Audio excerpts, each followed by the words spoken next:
사도신경 신앙 고백으로 주일 예배 하나님 앞에 올려드립니다. 전능하사 천지를 만드신 하나님 아버지를 내가 믿사오며 그 외아들 우리 주 예수 그리스도를 믿사오니 이는 성령으로 잉태하사 동정녀 마리아에게서 나시고 본디오 빌라도에게 고난을 받으사 십자가에 못 박혀 죽으시고 장사한 지 사흘 만에 죽은 자 가운데서 다시 살아나셨으며 하늘에 오르사 전능하신 하나님 우편에 앉아 계시다가 저희로서 산자와 죽은 자를 심판하러 오시리라.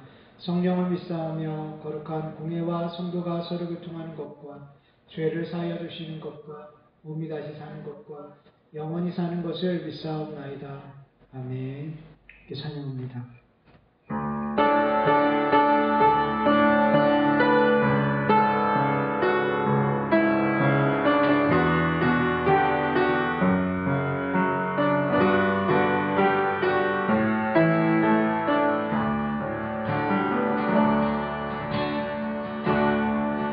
찬양의 열기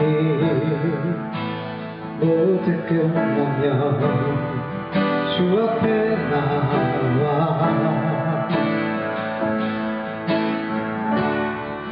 더욱 진실한 예배드리네. 주님을 향한 노래 이상의 내가 기쁜 곳에 주께서 원하신 것 화려한 음악보다 끝없는 열정보다 중심을 원하시죠.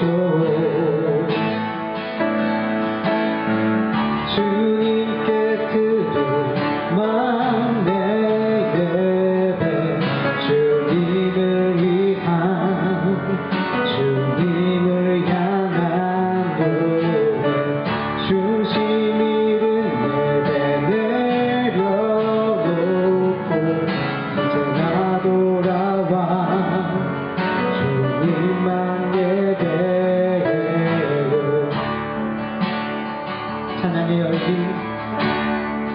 찬양의 열기 모두 끝나면 주 앞에 나와 더욱 진실한 예배드리네. 주님을 향한 노래 이상의 깊은 곳에 주께서 원하신 것 화려한 음악보다 끝없는 열정보다 중심을 원하시죠. 주님께 드릴 마음의 예배 주님을 향한 노래 중심을 이루네.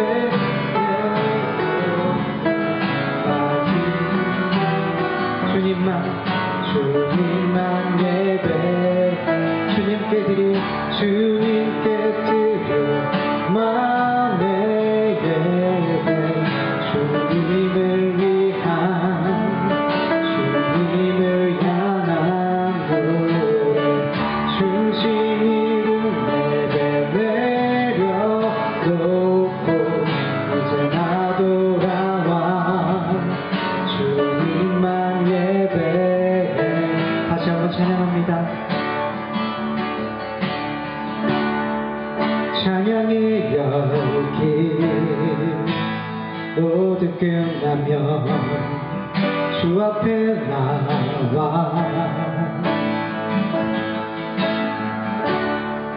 더욱 진실한 예배드리네. 주님을 향한 노래 이상의 노래 맘 깊은 곳에 주께서 원하신 것 화려한 음악보다 끝없는 열정보다 중심을 원하시죠.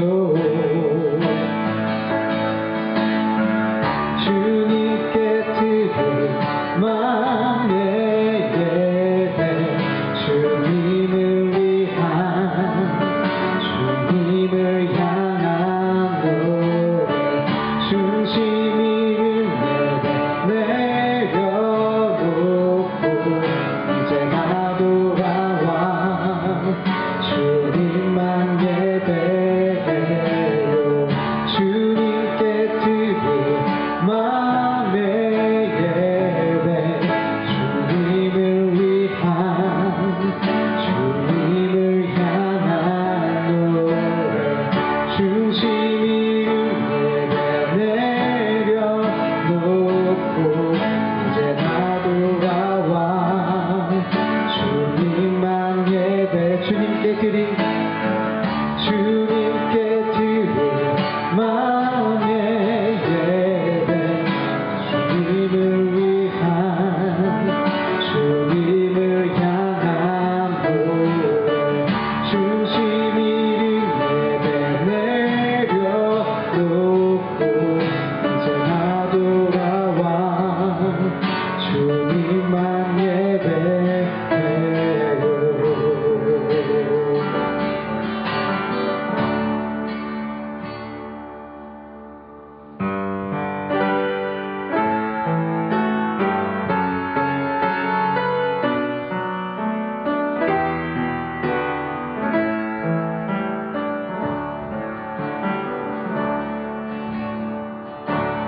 주의 임재 앞에 잠잠해 주 여기 계시네.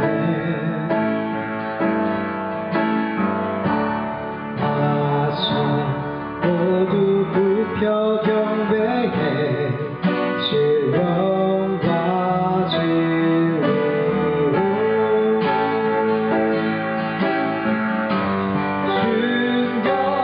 순결하신 주님 거룩한 존전에 주의 임재 앞에 잠잠해 주 여기 계시네. 주의 영광 앞에 잠잠해 주의 빛 비치네.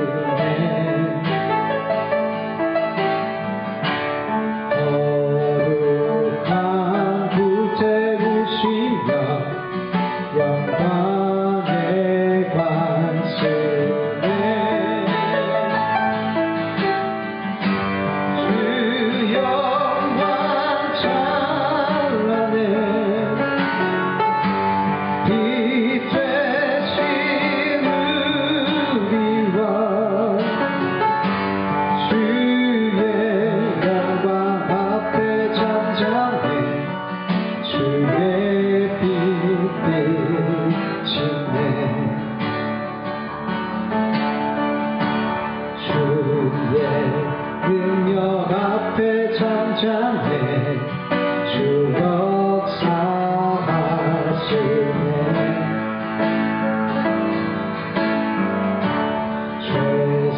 죄사하고 치유하시는 놀라운 주네. 주님 자에게 능치 못함 없네. 주의 능력 앞에 잠잠해 주 역사하신 주인자 앞에 주의 임재 앞에 잠잠해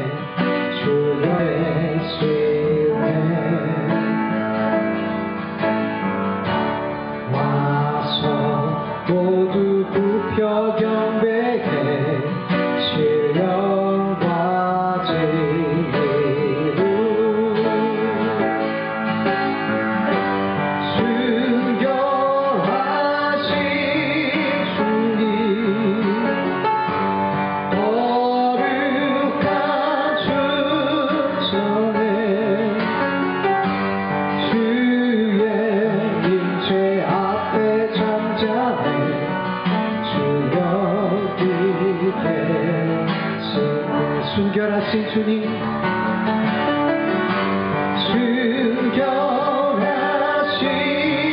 주님, 거룩한 존전에 주의 임재 앞에 잠잠해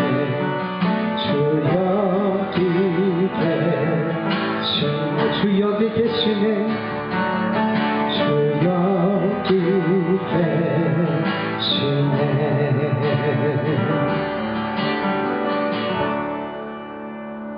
우리 같이 기도하는데요, 하나님, 우리가 우리의 육으로 주님을 노래하고 찬양하고 예배하지 않게 하여 주시옵소서. 하나님, 우리의 마음을 다해 정성을 다해 힘을 다해 뜻을 다해서 우리를 구원하신 그 하나님을, 예수 그리스도 십자가의 은혜를, 성령님의 가난함과 인도하심을, 그 성삼위 하나님을 높여 찬송하고 예배할 수 있도록 우리의 중심을 다해서 예배할 수 있도록 은혜 내려 주시옵소서. 하나님, 우리가 주님 앞에 잠잠히 설 때에, 그렇게 주님만 바라보고 잠잠히 설 때에 주님 이 예배 가운데 우리를 만나 주시옵소서. 우리에게 하늘의 은혜를 부어 주시옵소서. 우리가 주님 앞에, 주님의 존전 앞에 있음을 우리가 기억하며 예배하게 하여 주시옵소서. 우리 같이 기도합니다. 하나님 아버지, 감사합니다.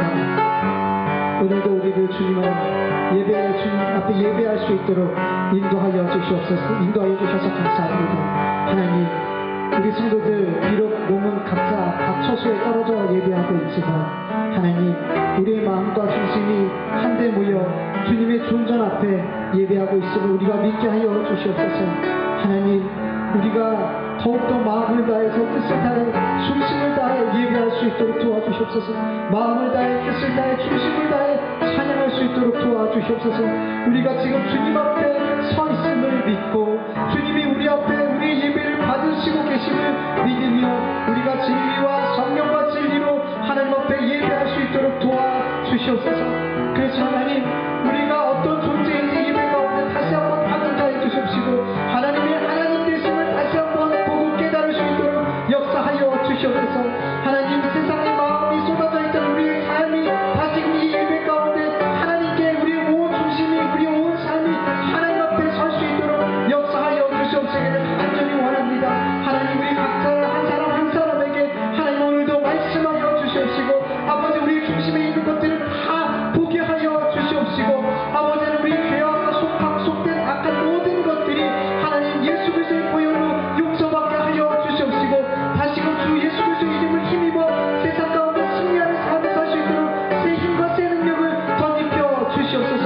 이 예배 가운데 우리를 다시금 새롭게 하여 주시옵소서. 감사하며 예수님의 이름으로 기도드립니다.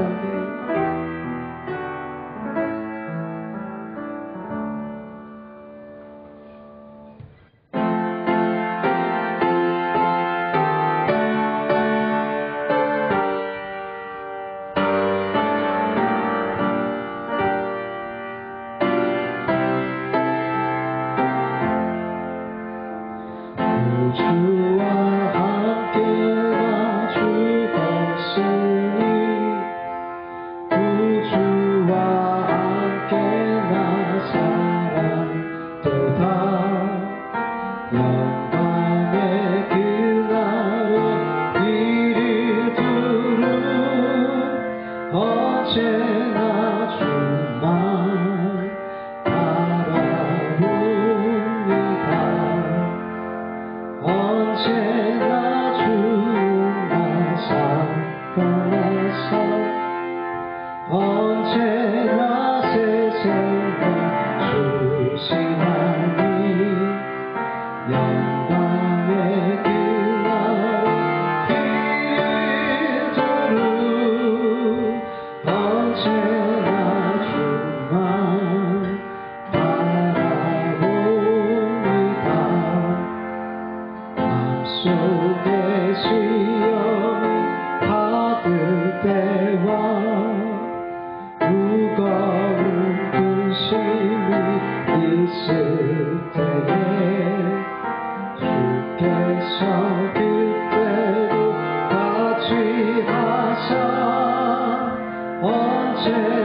언제나 주만 바라봅니다.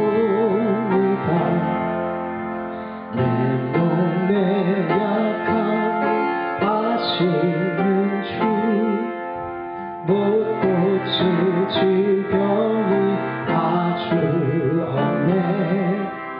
괴로운 날이나 기쁜 때나 언제나 나와 함께 계시네.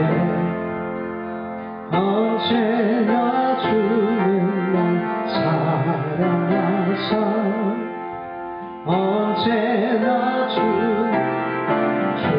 주시나니 영광의 그날을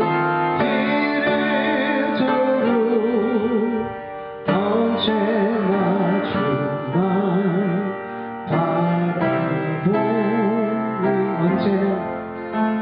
언제나 주는 날 사랑하사 언제나 세세나 주시나니 영광의 그날을 이르도록 언제나 주만 바라봅니다.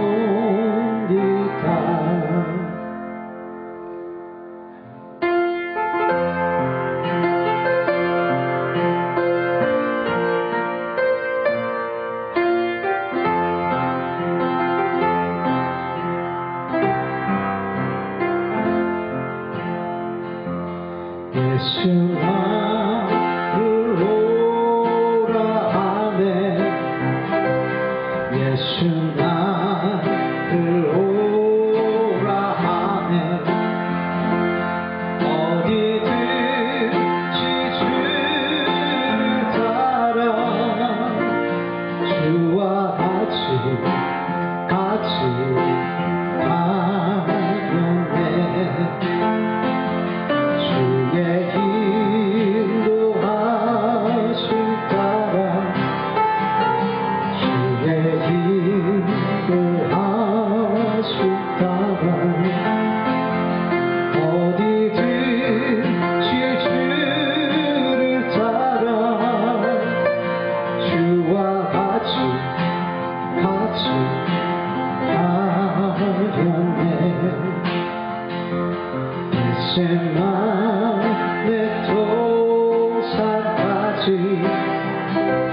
주와 함께 가려 하네. 이 땅을 린 동산까지 주와 함께 가려네.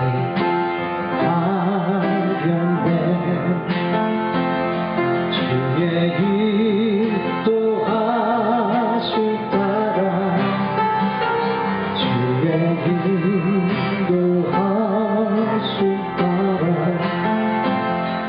어디든지 주를 따라 주와 같이 가려네. 심판하실 자리까지 주와 함께 가려 하네. 심판하실 자리까지 주와 함께 가려네. 주의 인도하심 따라 주의 인도하심 따라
하나님께서 예수 그리스도를 이 땅에 우리에게 보내주시고 우리의 모든 죄와 허물을 용서하시고 우리를 하나님의 자녀 삼아주심을 감사합니다. 하나님, 우리가 평생토록 이 감사를 잊지 않고 살게 하여 주시옵소서. 이 은혜를 품고 살아가게 하여 주시옵소서. 그래서 우리의 삶이 주님과 함께 죽었으니 주님과 함께 사는 삶이 되게 하여 주시옵시고, 내 안에 죄와 허물이 죽고 성령의 법이 나와 함께하고 계시니, 하나님, 내가 죄의 법을 따라 사는 것이 아니라 성령의 법을 따라, 아버지의 법을 따라 살아가게 하여 주시옵소서. 이 주님의 말씀에 순종하며 우리가 주님이 오라 하는 그 곳까지 우리가 잘 따라갈 수 있도록 도와주시옵소서. 주님, 내 마음과 내 뜻대로, 내 생각과 계획대로, 세상의 방법대로 살아가지 않게 하여 주시옵시고, 매 순간순간마다 하나님의 뜻을 따라 주님 계신 그곳까지 잘 갈 수 있도록, 끝까지 그 목표를 향해 잘 달려갈 수 있도록 은혜 베풀어 주시옵소서. 그리고 조금 있으면 아버지는 총선이 있습니다. 하나님, 이 나라 이 민족 하나님의 것이고 하나님께서 지도자를 세우신 분이고 모든 권세를 세우신 분이시기에, 하나님, 이번에도 하나님의 뜻대로, 하나님의 뜻 가운데 하나님의 지도자들이, 이 땅의 지도자들이 세워줄 줄 믿사오니, 하나님, 믿음의 사람들이 기도하면서 아버지 하나님, 하나님의 뜻을 구하면서 투표할 수 있도록 은혜 베풀어 주시옵시고, 어떤 자들이 아버지 위정자로 세워지고 지도자로 세워질지 모르지만 아버지, 그들에게 순종하며 아버지 하나님, 하나님의 뜻을, 하나님을 위해서 그들에게 순종하며 아버지, 이 나라 이 민족을 함께 세워갈 수 있도록 역사하여 주시옵소서. 우리 함께 기도합니다. 하나님 아버지, 감사합니다. 나 같은 죄인 살려주셔서 감사합니다. 그냥 내버려두면 죄악 가운데 죽을 수밖에 없는 저를, 그리고 우리들을 예수 그리스도의 십자가의 공로로 살려주시고 하나님 앞에 의롭다 여겨주시고 자녀 삼아주신 이 은혜를 아버지 감사하고 또 감사합니다. 이 은혜를 우리의 평생 가운데 잊지 않고 살아가게 하여 주시옵소서. 아버지 하나님, 내 마음속에 아버지 이 은혜가 늘 충만하여서 아버지 어떠한 상황과 형편 속에서도 감사하고 찬송하고 주님의 말씀에 순종하고 따라갈 수 있도록 도와주시옵소서. 아버지 하나님, 내 평생 가는 길, 내 마음과 내 뜻과 내가 하고 싶은 대로 가는 삶을 이제는 멈추게 하여 주시옵시고, 주님이 말씀하시고 주님이 뜻하시고 주님이 계획하셨듯이 무엇인지 먼저 묻고 기도하면서 그렇게 주님의 인도하심을 따라서 우리의 걸음걸음을 갈 수 있도록 도와주시옵소서. 때로는 사망이 없지만 골짜기 같은 곳을 지날지라도 하나님께서 뭐라 하시면 따라가게 하여 주시옵소서. 아버지 하나님, 내가 기뻐하고 내가 원하는 길 이제는 멈추게 하여 주시옵시고, 아버지, 베드로의 그 허리띠를 띠고 아버지 끌고 가셨던 것처럼 아버지, 이제는 우리의 허리띠를 아버지 붙들고 아버지 우리의 삶을 끌고 가 주시옵소서. 하나님, 주님이 가고 싶으면 가게 하시고 멈추라면 멈추게 하시고, 아버지 하나님, 그렇게 주님이 원하는 삶이 우리의 삶에 이루어질 수 있도록 도와주시옵소서. 내가 주님과 함께 십자가에 못 박혀 죽었으니 이제 내 안에 사시는 분이 예수님이시니 주님이 내 삶을 인도해 가 주시옵소서. 하나님, 아버지, 며칠 있으면 총선이 있습니다.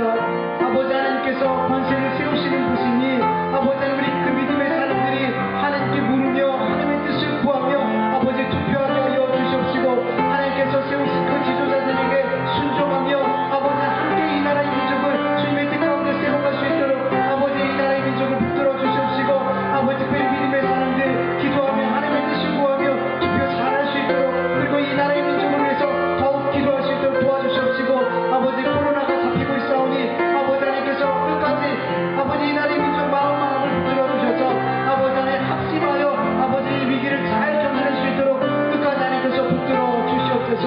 감사하며 예수님의 이름으로 기도드립니다. 아멘.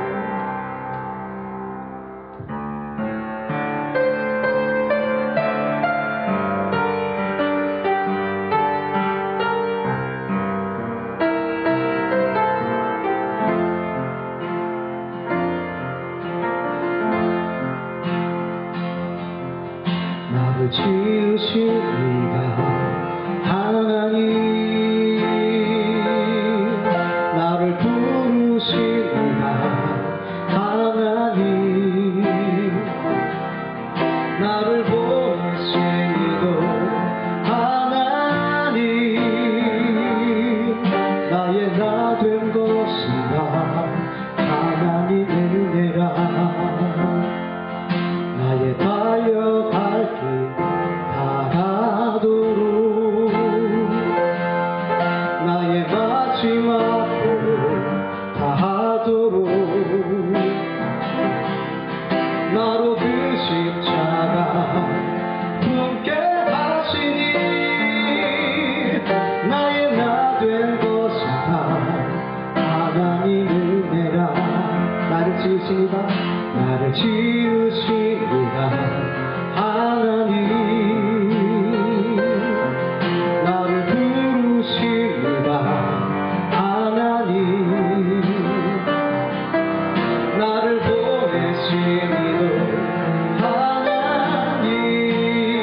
지으시니까 나를 지으시니까 하나님 나를 부르시니까 하나님 나를 보내시니고 하나님 나의 나 된 것은 다 하나님 은혜라 나의 달려갈 길 다가도록 나의 마지막을 다하도록 나로 그 십자가 품게 하시니 나의 나 된 것은 다 하나님 은혜라 한량없는 은혜 갚을 길 없는 은혜 내 삶을 애워싸는 하나님의 은혜 나 주저함 없이 그 땅을 밟음도 나를 붙드시는 하나님의 은혜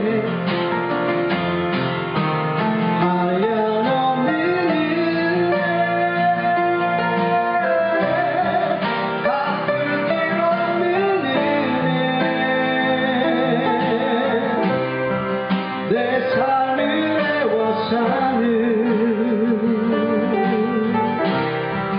하나님의 은혜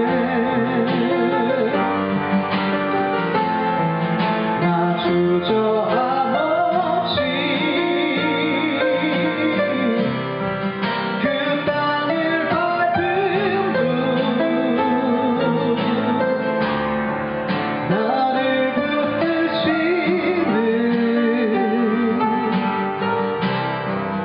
하나님의 은혜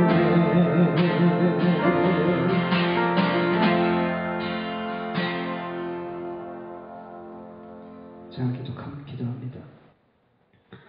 하나님 아버지 감사합니다. 이렇게 코로나가 계속 지속되는 가운데서도 하나님을 사랑하는 마음으로 더욱더 예배에 대해 하나님에 대해 갈급하고 갈망하는 마음으로 예배할 수 있도록 은혜 베풀어 주셔서 감사합니다. 하나님 앞에 예배할 수 있는 것이 우리의 뜻과 우리의 의지로 할 수 있는 것이 아님을 우리가 더욱 분명하게 알게 하여 주시옵소서. 하나님께서 예배하게 하셔야지 하나님께서 받으시는 예배를 드릴 수 있음을 우리가 모일 수 있음을 더욱더 깊이 깨닫게 알게 하여 주시옵소서. 모든 것이 하나님의 뜻과 계획과 섭리 가운데 있음을 우리가 알게 하여 주시옵소서.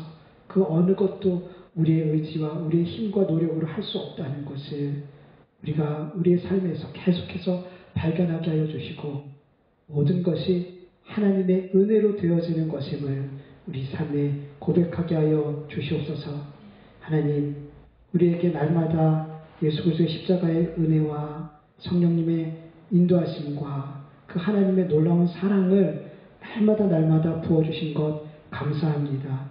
하나님, 우리의 갈 길이 다 가도록 우리의 호흡이 다하도록 이 은혜가 우리를 덮으시고 우리의 삶을 인도하시니 하나님 무엇도 두려워하지 않게 해주시옵시고 그 어떤 것으로 인해 근심하지 않도록 하나님 언제나 우리 속에 감사와 아버지 담대함이 충만할 수 있도록 그렇게 하나님의 은혜를 바라보며 그렇게 살아갈 수 있도록 은혜 베풀어 주시옵소서.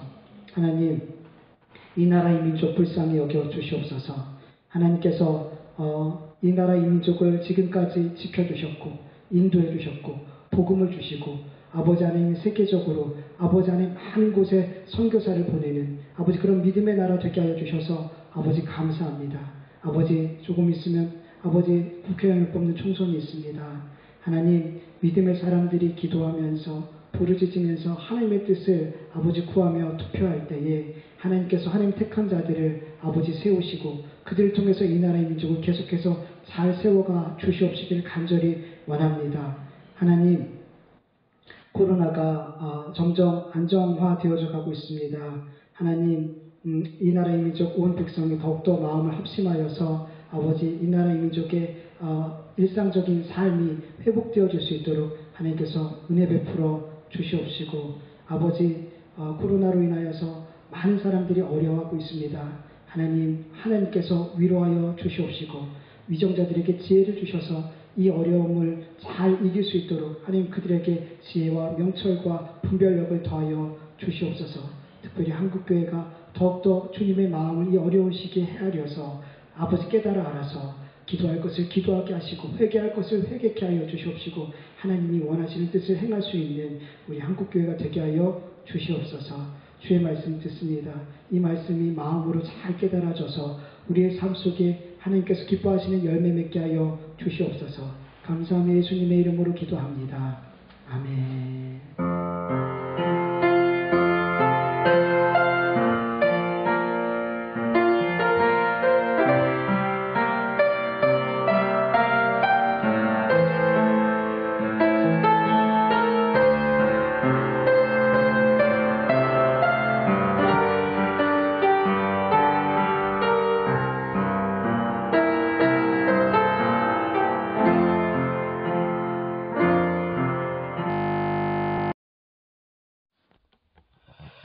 우리 같이 하나님 말씀 봅니다. 오늘 우리에게 주신 말씀은 마태복음 6장 1절에서 4절까지 말씀입니다.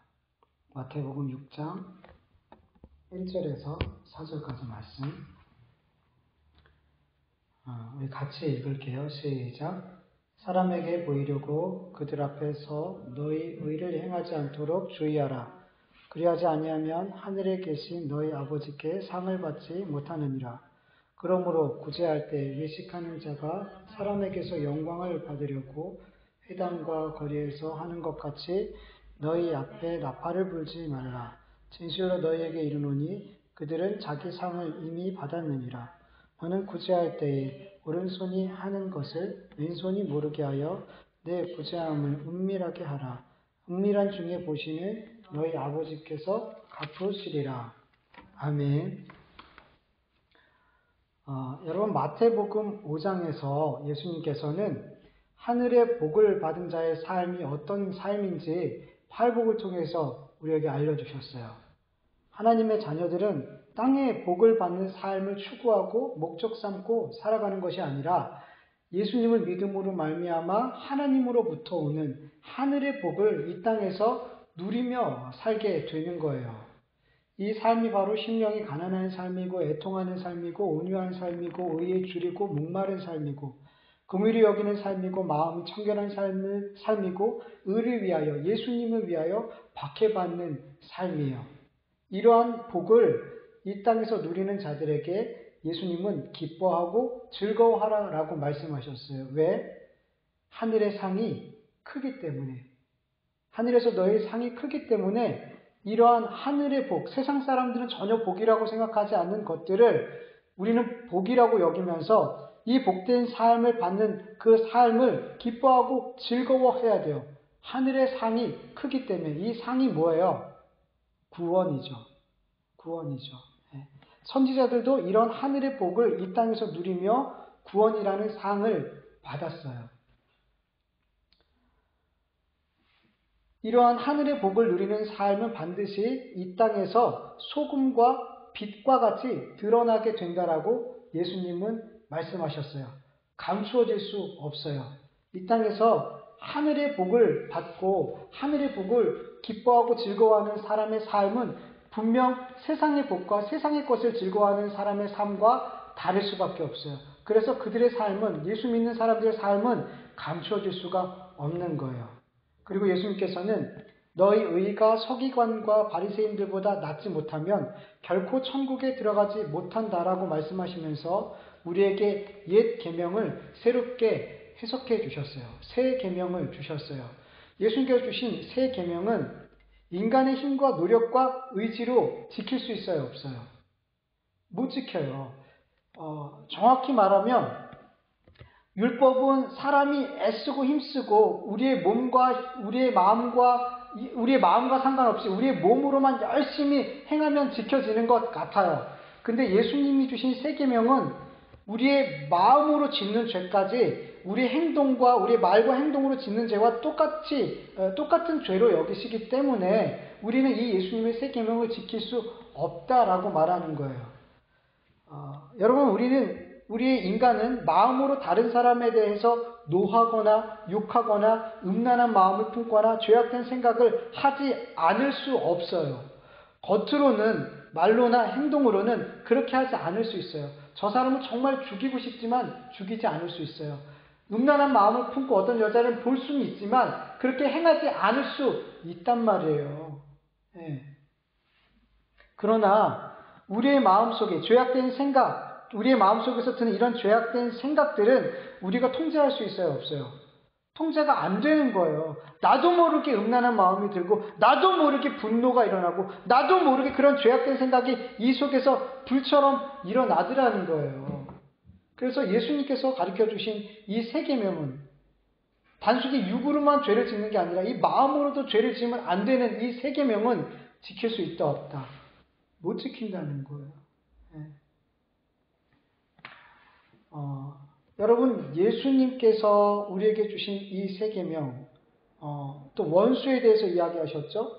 우리 인간은 원수를 더 잔인하게, 더 많은 것으로 보복하고 싶은 게 우리 인간인데, 예수님 가르쳐 주신 새 계명은 뭐라 그래요? 그들을 대적하지 말고, 그 원수가 나에게 빼앗고자 하는 것보다 더 내어주고, 그리고 원수를 사랑하고 그들을 위해서 기도하라고 말씀하세요. 마치 하나님께서 의로운 자나 불의한 자 모두에게 해와 비를 내려주듯이 너희도 그렇게 너희를 사랑하는 자만 사랑하고 무난하는 자에게만 무난하는 것이 아니라 모든 자에게 너희를 괴롭히거나 소리를 끼치거나 미워하거나 모욕하거나 원수들에게까지도 하나님께 받은 그 사랑과 자비와 용서와 선을 베풀라라고 말씀하신단 말이에요.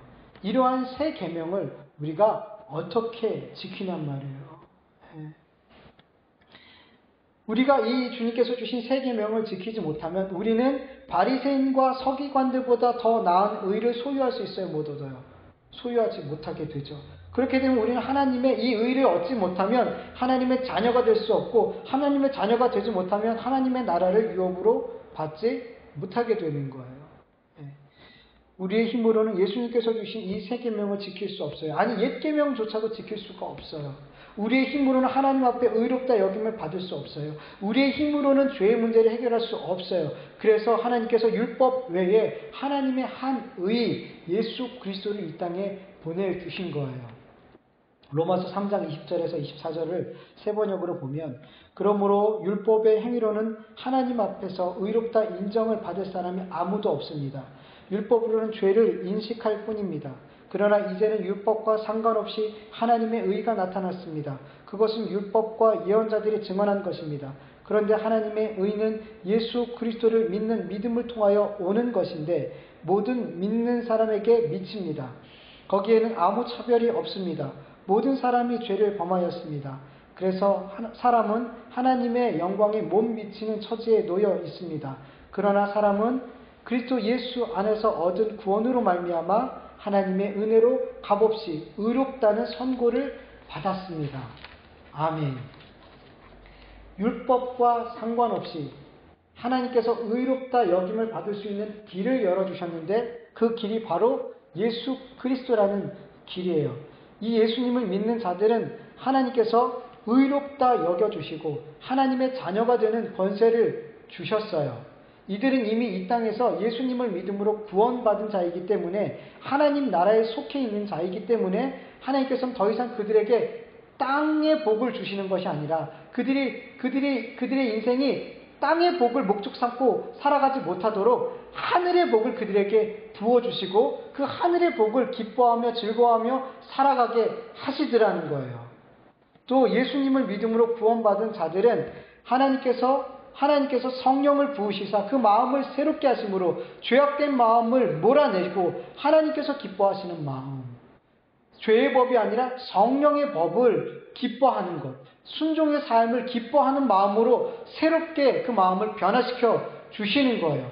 그 새롭게 된 마음으로부터 주님께서 기뻐하시는, 하나님께서 기뻐하시는 그 새 계명을 지킬 수 있는 능력이 그곳에서 나오게 되는 거예요. 죄악된 우리의 마음은, 예수님을 믿기 전에 우리의 마음은 절대로 옛 언약이든 새 언약이든 지킬 수 없단 말이에요. 하나님께 예수님께서 주신 이 새 계명을 절대로 지킬 수 없단 말이에요. 그러나 성령께서 우리의 마음을 새롭게 하셨을 때 이 새롭게 된 마음으로부터 새 계명을 지킬 수 있는 힘과 능력과 순종이 나오게 되는 거예요. 내가 할 수 없는, 이전에 내가 할 수 없었던 사랑의 삶이, 용서의 삶이, 선을 행하는 삶이 나에게서 나오게 되는 거예요. 이전에 할 수 없었던 예수님을 따라 자기를 부인하고 십자가를 지는 그런 삶이 나오게 되는 거예요.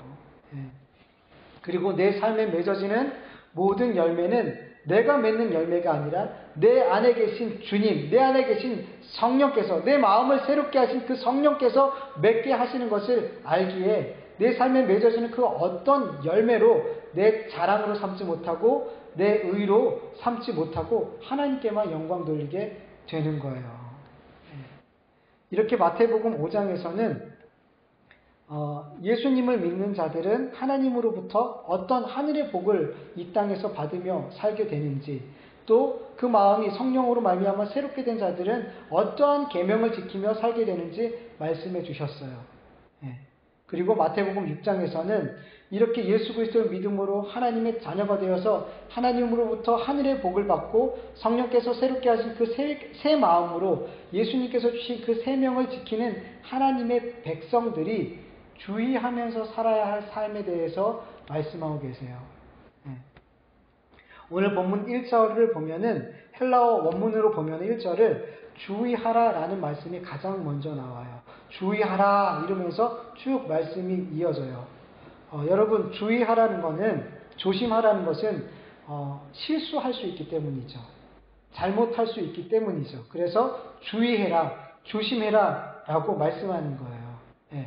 주님은 예수님을 믿음으로 하나님의 백성이 된 자들, 하늘의 복을 이 땅에서 받고 있는 그들이 무엇을 조심해야 된다라고 말씀하고 계시냐면, 첫 번째로 마태복음 6장 1절에서 18절까지 말씀을 보면 오늘 다 읽진 않았지만 자선에 대해서, 구제에 대해서, 기도에 대해서, 금식에 대해서 말씀하시면서 하나님의 백성으로 마땅히 살아야 할 그 신앙의 그 삶, 신앙의 행위들을 사람에게 보이기 위해 하지 말라, 이것을 주의해라 라고 말씀하고 계세요. 여러분, 하나님의 백성으로 마땅히 해야 할 신앙의 행위들을 왜 사람에게 보이기 위해서 하게 되는 것일까요?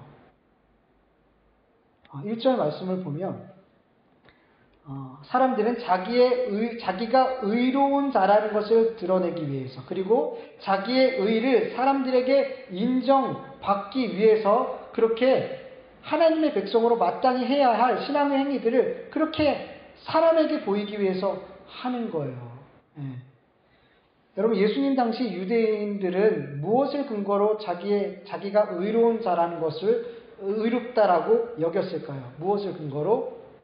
율법을 근거로. 율법을 지킴으로 자기가 하나님 앞에 의로운 자라고 믿었어요. 특별히 율법 가운데 자선, 구제, 기도, 금식은 사람들 앞에 자기의 의를 드러낼 수 있는 아주 좋은 도구였어요. 그래서 예수님께서 지금 구제와 기도와 금식의 예를 쭉 드시는 거예요. 유대인들은 구제와 기도와 금식과 같은 율법을 자신이 잘 지킴으로 하나님 앞에 의로운 자라는 것을 사람들에게 보여줄 뿐만 아니라 사람들에게 저 사람 참 의로운 사람이구나 이렇게 인정받기를 원했어요. 여러분, 왜 유대인들은 율법을 잘 지킴으로 자기뿐만 아니라 다른 사람에게도 내가 의로운 자라는 것을 인정받고 싶어 했을까요? 여러분, 가장 중요한 이유는 그들은 구원을 자기의 힘으로 얻으려 하기 때문이에요. 내가 열심히 율법을 지킴으로 의롭게 되고 하나님의 자녀가 되고 구원을 받는다고 믿는 사람들은 항상 구원에 대한 불안감이 있어요. 불안감. 여러분 성경을 보면은 예수님을 찾아와서 구원에 대해서 진지하게, 영생에 대해서 진지하게 질문하는 사람들의 특징이 뭐냐 하면 그들은 율법을 잘 아는 사람이고 더 나아가서 열심히 그 율법을 지키는 사람들이었어요. 그런데 그들에게 문제가 뭐였냐면 그렇게 열심히 율법을 지키고 있음에도 불구하고 구원에 대한, 영생에 대한 확신이 있었다 없었다? 없었더라는 거예요. 요한복음 3장을 보면 바리새인이며 유대 지도자였던 니고데모가 밤에 몰래 예수님을 찾아오죠. 그리고 그는 어떤 것이 이 마음에 큰 문제와 짐으로 삼고 갖고 왔어요. 거듭남의 문제, 영생에 대한 문제, 구원에 대한 문제를 마음에 갖고 왔단 말이에요.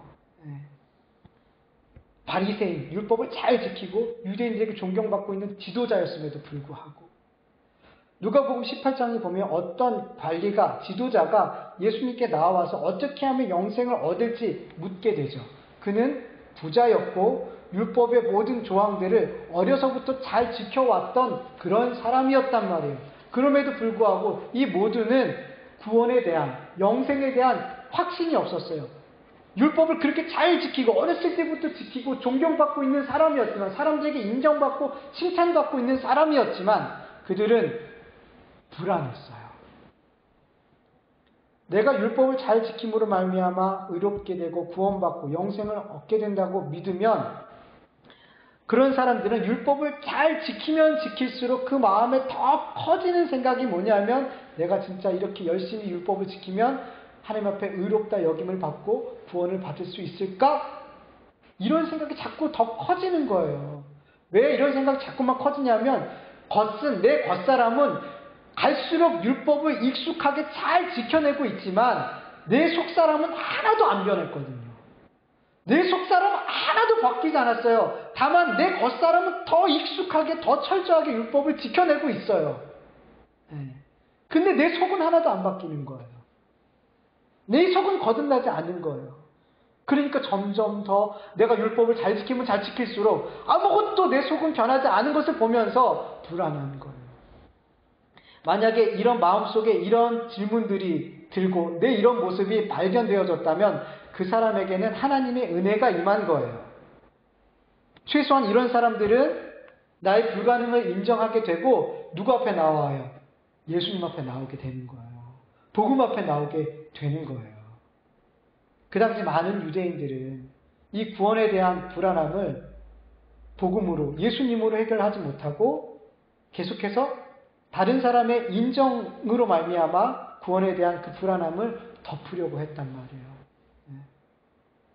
결국 구원에 대한 불안감이 자기의 의를 사람에게 자꾸만 보이려는 행동으로, 인정받으려는 행동으로 이렇게 열심히 나타나게 되더라는 거예요. 여러분, 구원은 사람의 그 어떤 것으로 획득할 수 있는 것이 아니죠.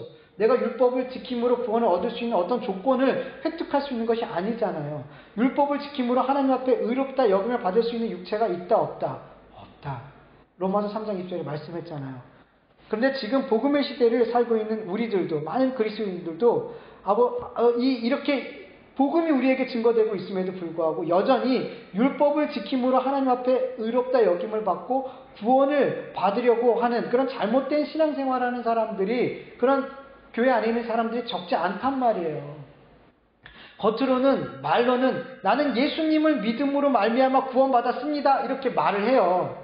근데 속으로는 구원의 확신을 갖고 있지 못하는 분들이 적지 않아요.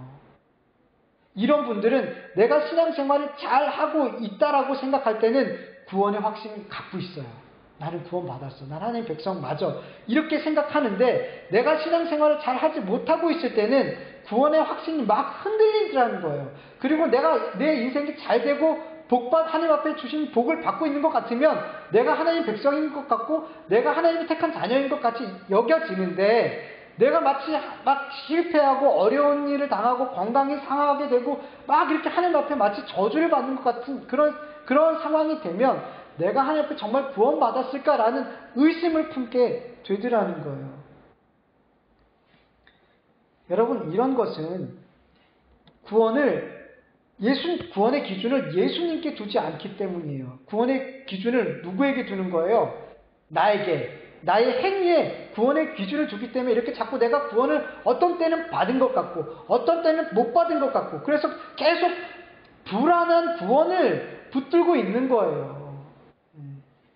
이렇게 구원에 대해서 확신이 없고 자꾸만 불안하니까 이 불안감을 조금이나마 덜어내기 위한 행동이 내가 다른 사람에게 신앙이 좋은 것으로 자꾸만 보여지게 하는 거예요. 그래서 다른 사람한테 정말 당신은 하나님을 잘 섬기는군요. 이런 칭찬을 들으려는 거예요.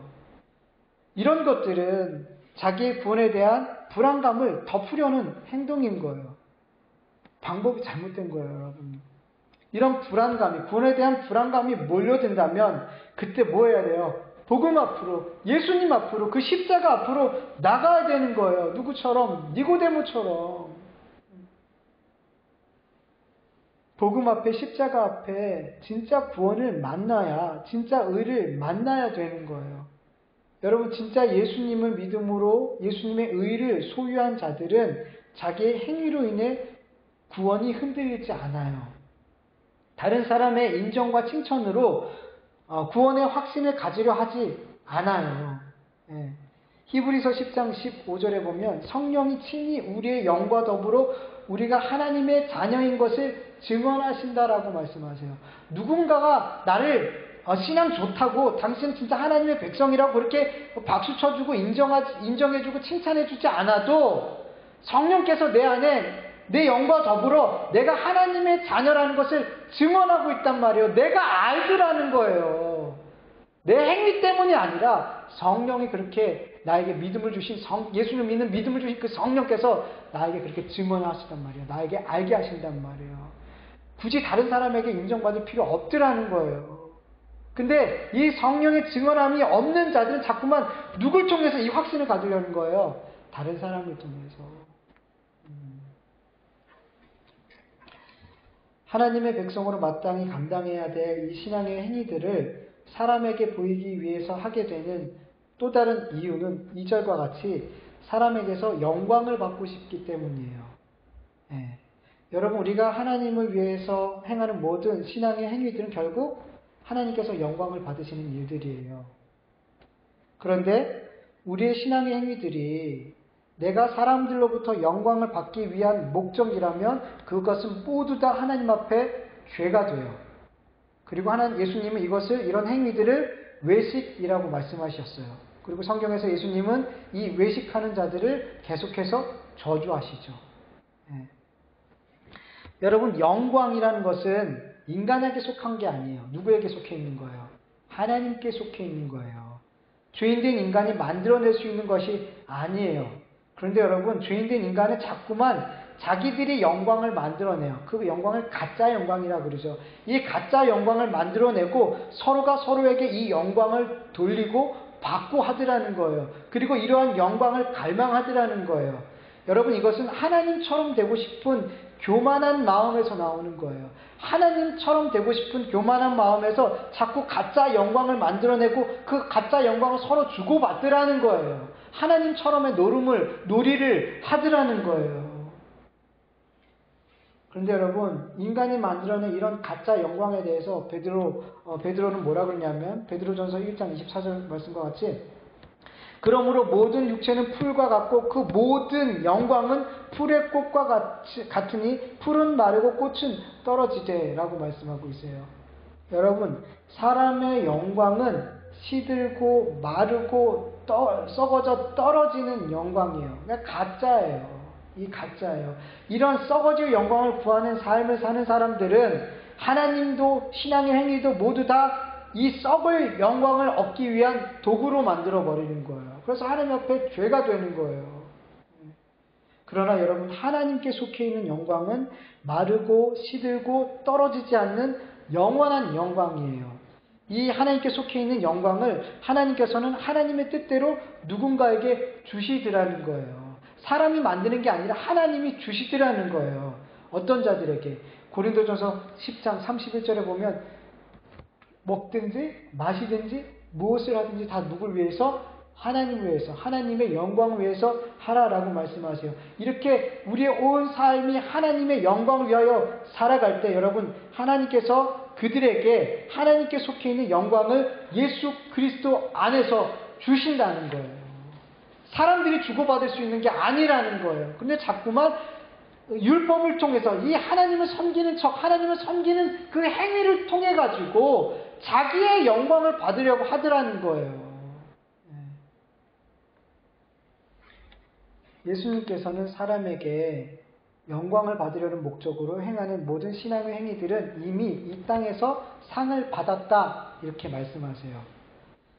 사람들에게 칭찬과 영광을 받기 위해 신앙의 행위들을 하고 이로 인해서 본인이 목적한 바를 이룬 사람들은 이미 사람들로부터 오는 상을 받았어요. 그런데 문제는 이런 사람들은 정확히 얘기하면 신앙생활이 아니라 종교생활하는 이런 사람들은, 자기의 영광을 위해서 종교생활하는 이런 사람들은 하나님 앞에 갔을 때 상이 있다 없다? 없다.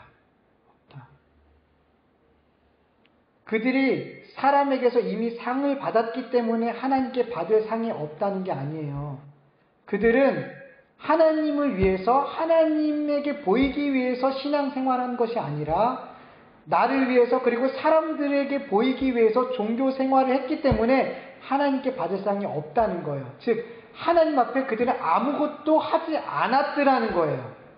하나님 앞에 상 받을 그 어떤 일도 하지 않았더라는 거예요. 그래서 받을 상이 없다는 거예요. 사람에게 받았기 때문에 하나님께 받을 상이 없다는 게 아니라 하나님 앞에 상 받을 일을 아무것도 하지 않았기 때문에 하나님께서 주실 상이 없다는 거예요. 여러분, 하나님 앞에 상을 못 받는다는 건 뭐와 똑같다는 거예요? 구원받지 못한다는 거예요.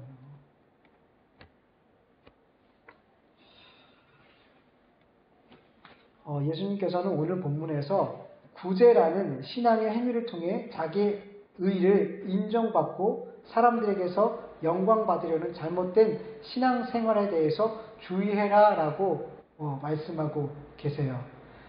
당시 외식하는 유대인들 가운데 많은 사람들이 많이 모이는 회당이나 거리에서 구제를 했어요. 이들의 구제는 이웃 사람을 포장한 자기 과시와 자기 자랑이었어요. 가난한 자들을 이용해서 많은 사람들에게 자기의 의를 드러내고 사람들에게 칭찬과 영광을 받으려는 외식적인 행동이었어요. 예수님은 우리에게, 하나님의 백성들에게 너희는 그렇게 하면 안 돼. 외식적인 자선과 이웃사랑 그렇게 하면 안 돼. 이런 외식을 주의해야 돼. 라고 예수님 말씀하시는 거예요. 그러면서 예수님께서는 그리스도인에게 구제를 할 때 어떻게 해라 라고 말씀하셔요. 오른손이 하는 것을 왼손이 모르게 해라 이렇게 말씀하세요. 이 말씀은 말 그대로 은밀하게 해라. 하나님 구제할 때 은밀하게 해라 이런 뜻도 있어요. 근데 좀 더 정확한 뜻을 우리는 알아야 돼요. 여러분, 원어 성경을 보면은, 헬라어의 원어를 보면은 손이라는 단어 자체가 없어요. 그러니까 어떻게 읽어야 되냐면 오른쪽이 하는 일을 왼쪽이 모르게 해라 이렇게 되어 있단 말이에요. 근데 이제 이 구제라는, 보통 구제를 손으로 한다라고 생각하니까 이 말씀을 이해하기 쉽게 하기 위해서 이렇게 손이라는 단어를 추가한 것 같아요. 근데 원문으로 보면은, 헬라 원어로 보면은 아니에요. 오른쪽이 하는 일을 왼쪽이 모르게 하라 이런 뜻이에요. 그렇다면 이 말씀을 더 잘 이해하려면 성경에서 오른쪽과 왼쪽이 어떤 의미로 많이 쓰여졌는지 우리가 알면 되겠죠. 여러분, 성경에서 오른쪽은, 제가 성경에 일일이 구절 다 못 찾을 수도 있어요. 그냥 다 안 읽어드리고 중간중간만 읽어드릴 거예요. 오른쪽은 하나님의 권능, 능력을 상징해요. 이사야서 62장 8절에 보면 하나님의 오른손, 오른편은 권능, 하나님의 능력을 상징하고 있어요. 그리고 하나님 앞에 구원받은 자들이 서 있는 위치가 어디예요? 오른편. 마태복음 25장에 보면 주님께서 마지막 심판하실 때 그 주님의 보좌 오른쪽에 양들이 있고 왼쪽에 지옥에 갈 마귀의 자식인 염소들이 있죠. 그래서 하나님의 백성, 구원받은 자들이 하나님 앞에 서 있는 위치가 오른쪽이에요. 예. 그리고 지혜로운 마음이 있는 곳은 오른쪽이에요. 전도서 10장 2절을 보면 지혜로운 마음은 그의 오른쪽에 있으나 어리석은 자의 마음은 그의 왼쪽에 있다. 그래서 왼쪽은 부정한 것으로 자꾸만 표현되어지고 있어요. 미련한 자의 생각은 왼쪽, 지혜로운 자의 생각은 오른쪽. 지혜로운 건 하나님이 주신 지혜잖아요. 하나님 주신 지혜를 갖고 살아가는 사람들의 마음은 오른쪽에 있다. 이렇게 또 표현한단 말이에요. 그리고 정결을 상징하기도 해요. 오른편은. 레위기 14장에 보면 정결 예식을 할 때 제사장은 정결하게 된 사람들의 오른쪽 귓볼과 오른쪽 엄지와 그리고 오른쪽 오른발 엄지에 기름을 뿌렸단 말이에요. 그러니까 오른쪽에만 기름을 뿌렸어요. 정결 예식을 할 때. 정결하게 됐을 때 어떤 사람이. 그리고 큰 자를 상징하는 것도 오른쪽이었어요. 그래서 누군가 축도할 때 오른쪽에 장자를 두고 왼쪽에 차자를 두는 거예요. 결국 이 오른쪽이 상징하는 건 하나님께 속한 자들을 상징해요. 오른쪽은. 왼쪽은 반대겠죠. 왼쪽은 작은 자를 상징하고 하나님께 구원받지 못한 자들이 있는 위치를 상징하고 미련한 마음을 상징하고 부정한 자를 상징하고 하나님이 아닌 마귀에게 속한 자를 상징하는 그 장소가 왼쪽인 거예요. 물론 오른쪽 왼쪽 중립적으로 사용되는 구절들이 많이 있지만 이렇게 오른쪽과 왼쪽을 분리해서 완전 다른 의미로 사용하는 구절이 성경에는 많이 있단 말이에요. 이런 다른 의미로 쓰여진 것을 우리가 보고 이 말씀을 오늘 본문 말씀을 해석하면 좋을 것 같아요. 그리고 여러분 누가복음에 보면 예수님께서 십자가에 달린 그 두 강도가 있었죠. 예수님 어느 쪽에 있는 사람이 구원받았어요, 여러분? 오른쪽. 많은 사람들이 오른쪽이라고 이야기해요. 근데 성경을 보면은 오른쪽인지 왼쪽인지 안 나와 있어요. 나와 있지 않은데 많은 사람들은 오른쪽이라고 생각해요. 왜? 많은 목사님들이 오른쪽으로 설교했어요. 오른쪽에 있는 강조, 오른편 강도. 왜냐하면 오른편은 하나님이 백성, 하나님께 속해 있는 사람들이 있는 곳이 오른쪽이라고 생각하기 때문에 오른쪽 강도가 구원받을 거라고 생각을 하고 오른쪽 강도가 구원받았다. 이렇게 설교를 했던 거예요. 그만큼 성경에서 오른쪽과 왼쪽은 다른 의미를 가지고 있는 거예요.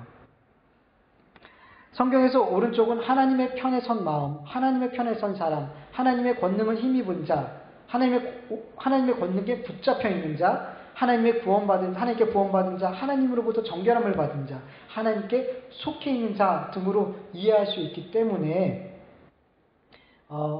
이 오른쪽이 한 일이란 하나님께 속해 있는 자들이 행하는 하나님의 일을 이렇게 이해하면 돼요. 오른쪽이 한 일은 다시 한번 말씀드릴게요. 오른쪽이 한 일이란 하나님께 속해 있는 자들이 하나님을 위해서 행하는 일을 오른쪽이 한 일 이렇게 이해하면 돼요. 그리고면 왼쪽의 일은 다르게 반대로 해석하면 되겠죠. 왼쪽이 하는 일이란 마귀에게 속해 있는 자들이 하나님과 반대되는 일, 하나님을 대적하는 일을 하는 것이 왼쪽에 있는 자들이 하는 일인 거죠.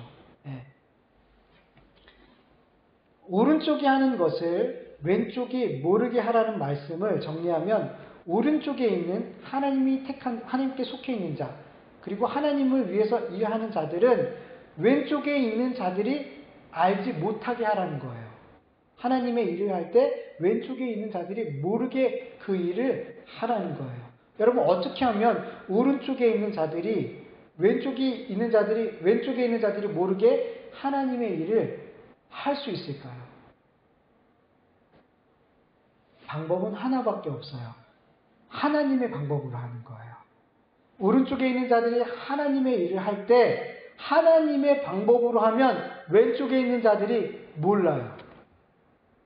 여러분 하나님의 일을 할 때 사람의 방법과 세상의 방법과 내 생각과 내 지혜와 경험으로 하면 왼쪽에 있는 자들이 마귀에게 속해 있는 자들이 안다 모른다? 알아요. 그러나 하나님의 방법으로 하면 몰라요. 여러분 하나님께서 죄인을 구원하시는 방법에 대해서 마귀가 알았을까요? 몰랐을까요? 몰랐어요. 마귀는 하나님께서 예수 그리스도를 십자가에 죽이심으로 죄인을 구원하시려는 하나님의 이 구원의 방법에 대해서 몰랐어요. 여러분, 마귀는 하나님께서 욥을 어떻게 정과 같은 믿음으로 하나님을 귀로만 듣던 신앙에서 눈으로 보는 신앙생활로 변화시킬지에 대해서, 그 방법에 대해서 알았어요? 몰랐어요. 하나님께서 일하시는 방법에 대해서 마귀는 알지 못하는 거예요. 그러니까 오히려 마귀는 하나님이 일하시는 방법을 모르니까 오히려 하나님의 일을 위해서 쓰여지는 도구로서 그렇게 일을 하더라는 거예요. 마귀가 하나님의 일을 막 방해하려고 하는데 오히려 그건 뭐라는 거예요? 하나님의 일을 돕는 일을 하더라는 거예요. 왜? 하나님이 하시는 일의 방법에 대해서 마귀가 모르기 때문이에요. 알았다면 예수님을 십자가에 내어주지 못하게 오히려 막았을 거예요. 오히려 욥에게 고난을 주지 않았을 거란 말이에요.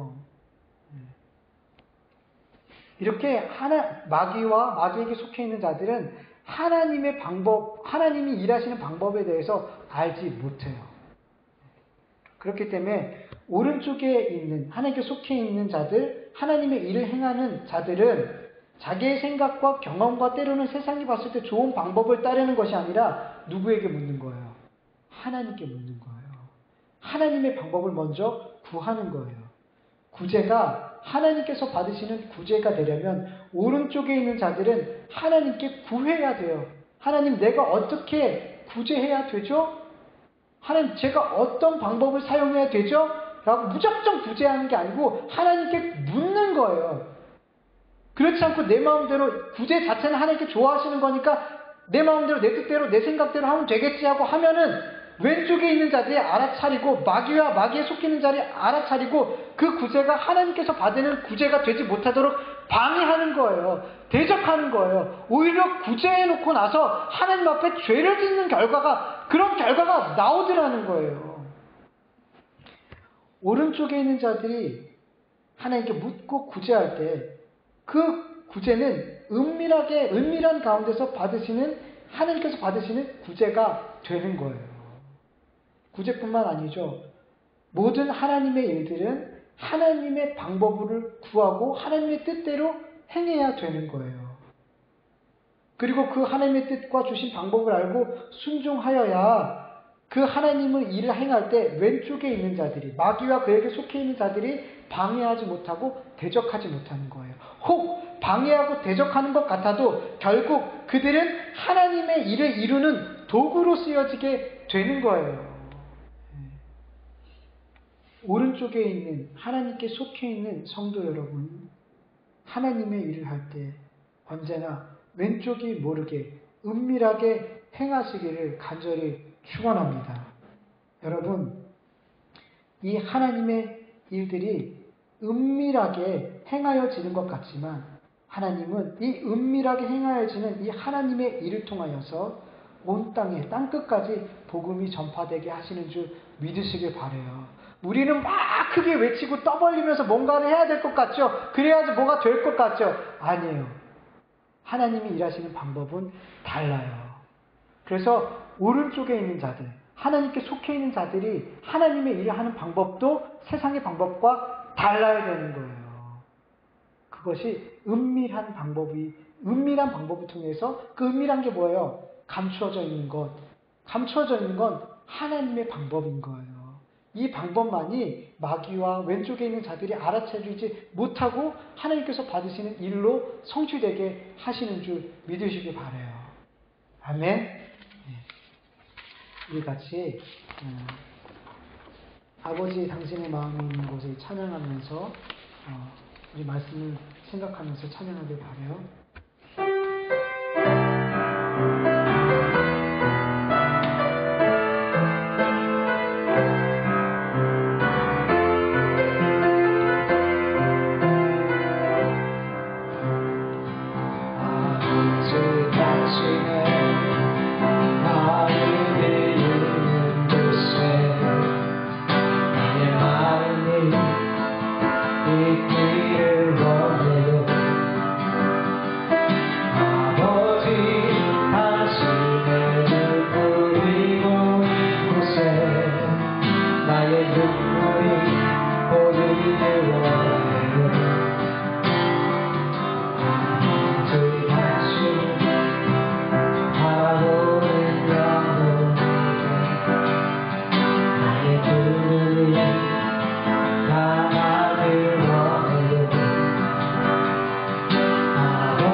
같이 기도합니다. 하나님 아버지, 우리가 구제를 하든 선교를 하든 복음을 전하든 무엇을 하든 하나님의 마음을 먼저 구하게 하여 주시옵소서.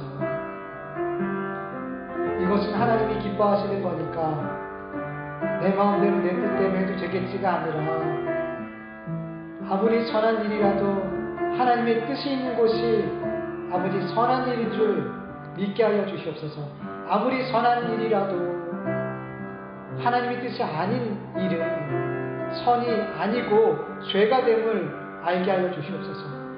모든 기준이 내게 있는 것이 아니라 하나님께 있음을 믿음으로 고백하게 하여 주시옵소서. 하나님, 내가 행하는 모든 일, 하나님 오른쪽에 있는 자들, 하나님께 속해 있는 자들, 그들이 하는 모든 하나님의 일들, 내가 하는 모든 일들이 그렇게 늘 하나님의 뜻을 먼저 구하고 하나님의 마음을 먼저 구하여 행할 때에 그 일들이 다 은밀한 일들이 되어서 우리를 대적하는 자들이 알 수 없는, 방해할 수 없는 일들이 되어서 그렇게 은밀한 중에 보시는 하나님께 영광이 되는 아버지 하나님, 우리의 모든 일들이 되어줄 수 있도록 역사하여 주시옵소서. 하나님, 이 시간 우리의 마음을 다해서 우리의 힘을 다해서 예배를 드렸습니다. 우리의 예배를 기쁘게 받아 주시옵소서. 우리의 찬송을 들으시고 우리의 온 삶도 하나님 앞에 찬송이 될 수 있도록 인도하여 주시옵소서. 하나님 아버지, 우리에게 주신 말씀을 오늘도 마음에 잘 새기고 그 말씀에 순종하고 하나님을 기쁘시게 해드리고 하나님의 마음을 흡족하게 해드리는, 하나님의 마음을 시원케 해드리는 냉수 같은 우리의 믿음의 삶이 되어줄 수 있도록, 순종의 삶이 되어줄 수 있도록 인도하여 주시옵소서. 이제는 우리 주 예수 그리스도의 은혜와 하나님의 다하심이 없는 사랑하심과 성령님의 인도하심과 교통하심과 충만하심이 무슨 일을 하든 하나님 앞에 먼저 묻고 하나님의 뜻과 마음을 구하며 살길 원하는 하나님의 자녀들과 그 가정과 그 일터와 교회 위에 이제부터 영원토록 함께할지어다. 아멘.